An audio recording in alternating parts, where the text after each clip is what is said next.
Hello everybody. Welcome to another rapid speedrun episode against I Am Stone, rated 1208. We have a Queen's Gambit Declined on the board, so we should be happy. We haven't gotten this often. And he plays the Bishop G5 out. So what are we going to do? We'll just support it with the Knight. Extra reinforcements. It's a good thing we have duplicates, right? We only need one Knight for its function. He plays E3, just regular developing.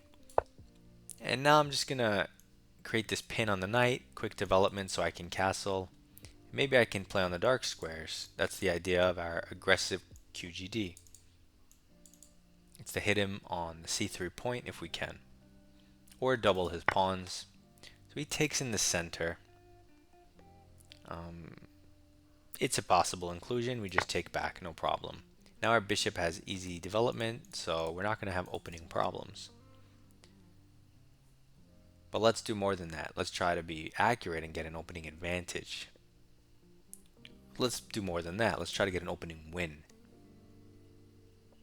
Because this is the aggressive version. And so far things are going down a path where we can play c5, queen a5, and knight e4, causing problems. But let's see. So he just develops his knight. What does it threaten? Nothing. So let's break in the center immediately, just blow everything up, so we can play queen a5 quickly. Because queen a5 comes with a threat. And once he addresses that threat, okay, so we don't have that because he decides to play a3. So queen a5 is not a thing. We could just take the knight. We could also try to maintain the pin for a little longer and keep the bishop.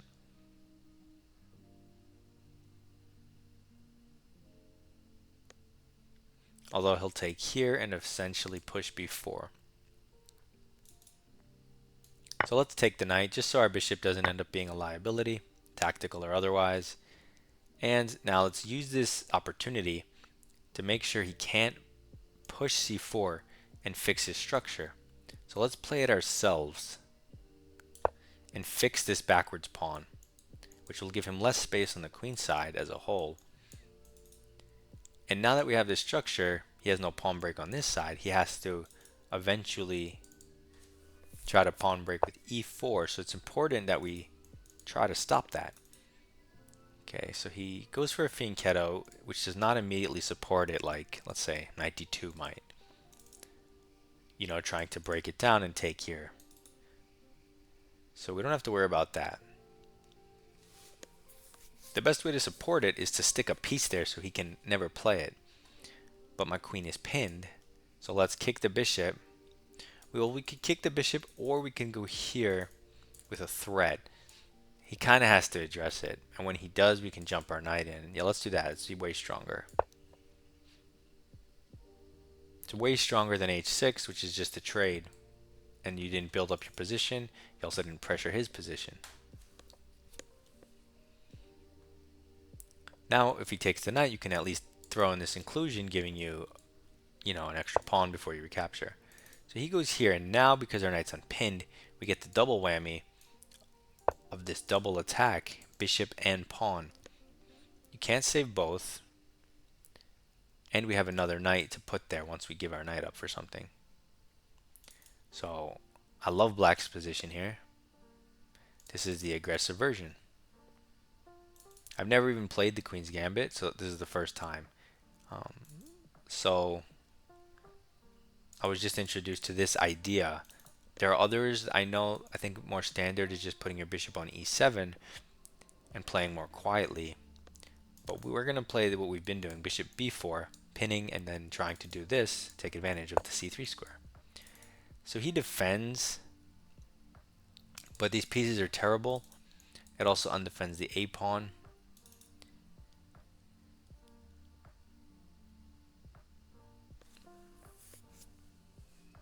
Is his bishop trapped? I think so. If I kick it, it can't go back because it's trapped. Can't go here, here, here. So it has to go here. But then I kick it again. If it ever goes here, I just kick it again. The knight covers this, the queen covers this. I can also just start with f6 since it's necessary in the line anyway. And then when he goes here, I do this.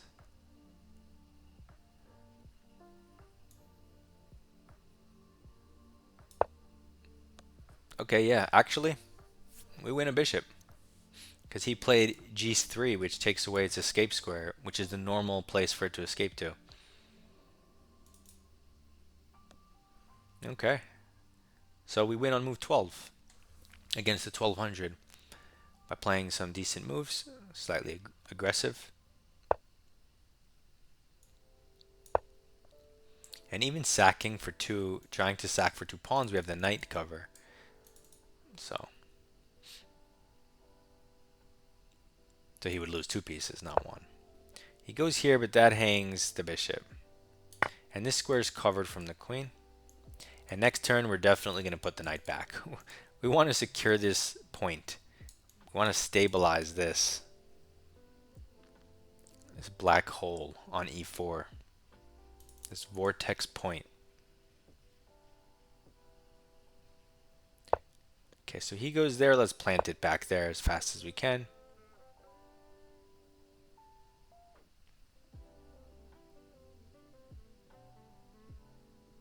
And the game is over. We're up a piece with tons of pressure. He tries to trade the knight when we can't reinforce with the knight. But that knight can no longer go here because it retreated.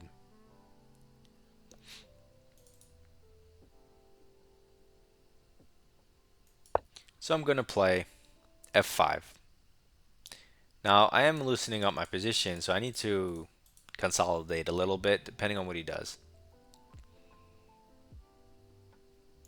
f3, like you take the knight and then I just bring the knight in, protect my pawn, you know.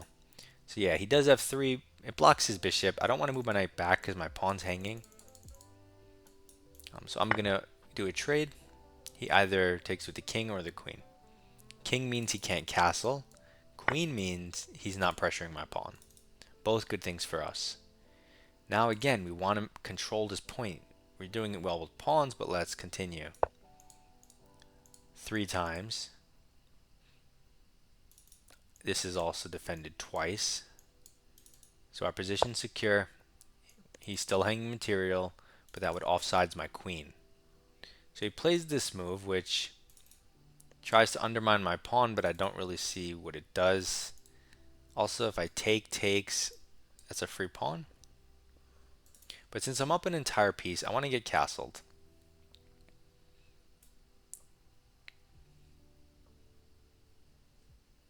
If I push, then he's just going to take. I need to get castled. Short or long?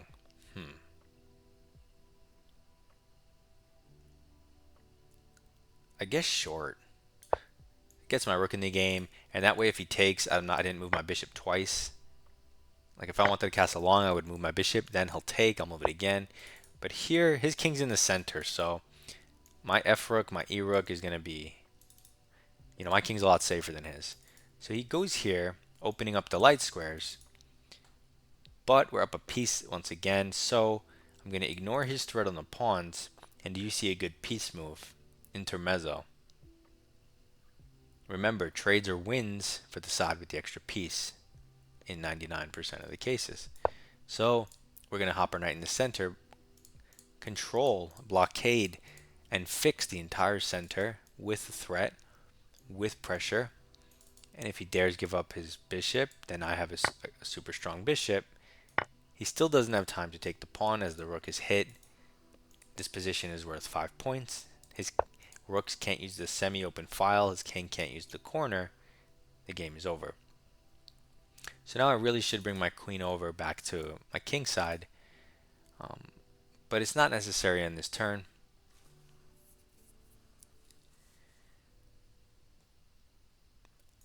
I'm just going to stick my king in the corner. It's the safest spot. There is no diagonal to even reach.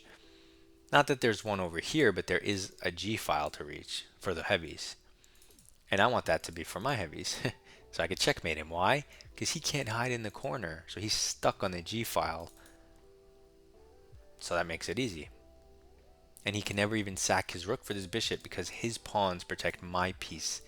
So it's an invincible piece, because obviously he's not going to sack his queen. So it's an invincible bishop on a centralized outpost. Game's over. Even if he had a bishop, let's say here, game's over, right? So he moves his queen going down the semi-open file, but I wanted to get my queen back to the king side anyway, so now is my opportunity to do it with tempo. Why is it with tempo? Because by offering the queen trade, it's for free, because he shouldn't trade because he's down a piece. But he will trade because he's going to win a pawn here, and that might look good for him. The problem is you can't even put your rooks here to win those pawns because of the bishop. That's what I'm saying. The bishop is too good in this endgame, and all this trade does is open up my rook. And you can't attack my weak pawns. So I get the best of both worlds, and I'm up a piece. If he takes here, I will trade more pieces, as I'll be left with a bishop to his nothing. He has no central play. Pushing the pawns don't make any sense. This stuff doesn't make sense. He has to make a rook move or take my pawn. But he also can't lift this one. So so he takes the pawn. We'll go down trades. He wants me to take and then check and then here. And then he gets behind the pawn. I don't really care though. Do I? I mean, there's no reason to let him even in though. I'll just improve my king. I mean, he's going to go here anyway and attack this, but I need to activate my king anyway. Might as well do it now. You could let him take these. It doesn't matter. Okay, so he's going to go this way. I'm just going to eat his stuff. Like I said, I don't care. You could have done this in any order, taken the pawn. I just don't want my king to ever be restricted. Like he takes this pawn and I'm still stuck on the last rank. No, I want to be able to move forward. So that's why I wanted this. I'm just going to take more stuff. Now he improves my king. Notice how the base of my chain is defended by the bishop, which means he can never take my stuff. Okay. Let's just eat all this stuff. Random check. Pawn's defended. His position hangs. Random check, and now we have checkmating patterns because of, well, he hangs a rook, so he might resign. And there's the resignation. I told you that bishop was worth, it's a monster. So we get a Queen's Gambit decline for, I don't know, we've only had it a handful of times most, 2, 3. So we develop a piece in center.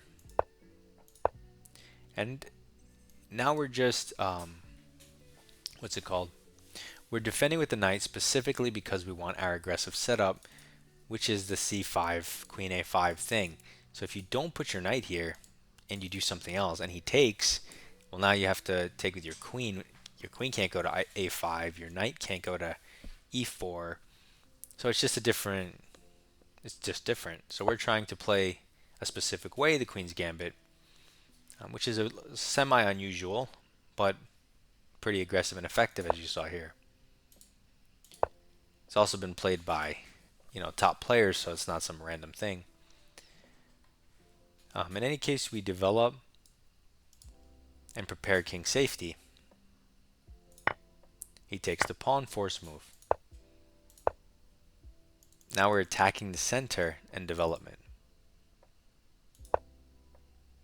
He hits the bishop, force move. Here, and now we close down the position, close down the queen side. We're ready to play queen a5, castle, knight in the center, and our position looks good. Now he should absolutely immediately play knight d2 in order to try to get in the break, and even support it further with f3, saying that I can't stop it. So in a line like that, he goes back, And it, like if he pushes, you want more support, but your knight can't support it because it's pinned. So you have to move your queen, let's say. It also comes with an attack, so it's a bonus, but he's going to defend it. And let's say you castle. Now he can't push because the pawn hangs, but not really. Let's say he does push, and then we take and he takes and we take. Can he not take this one? Oh, his bishop's hanging. That's right. Okay, so tactically, he can't push. That's interesting. All right, I don't want to go too deep in that because that wasn't the game. And if someone does that, I'll figure it out at the time. Okay, so what happened? So he kicks our bishop. We take, and then we close the position. Yeah, and he should go and retreat, but he doesn't. Any other move, and I kind of get to pull off this sequence of moves of developing for free while I'm pinning, and then throwing the knight in and improving a piece for free. And the sequence immediately gives black a minus 1.5 advantage. And from here on out, it just gets higher and higher. We don't have any mistakes or blunders. So this is a great illustration of the aggressive line we're going for. Okay, so he protects this weakness. The engine wants him to save the bishop, which is a little odd. I guess if you take with the knight, he has queen d2. So you would have to give him the queen trade. So they're saying it's not the end of the world. But it might be the end of the world because that is a connected passer. So you better play accurately after that. But this guy does a more human thing. He defends it, and it says the position's completely lost already, minus 2.4. That's how good this is. And that's how effective it is. And that's why you should give it, if you're a Queen's Gambit player and you play Bishop e7 or something, try this version. Oh yeah, because his bishop's just trapped in this line as well. Yeah, so it's completely losing. It kind of came from nowhere. We just keep trapping his bishop, and then we just take it. It's almost minus 5. Free piece, free stuff. We just blockade the center, improving a piece, mostly for prophylaxis sake. And then we just improve our position for prophylaxis to control the e4. Force move, improving a piece towards the center. King safety. Force move in development. Improving a piece for free into the center. Force move for free. Minus 5. King safety, ultimately. And this is just ending the game, going into a winning end game, liquidating. And if he doesn't trade, I get to swing it over to the king side for free. So this is just a minus 5, completely winning end game, where we have a free bishop in the center. So trades or wins, improve our king, free stuff, force move, free stuff, force move, hanging. Mate in 6. So the game was over. Very good game for Queen's Gambit Decline. That was actually fun. I hope we get more of those. Good luck in your chess. Submit your rapid game in my Discord. Goodbye.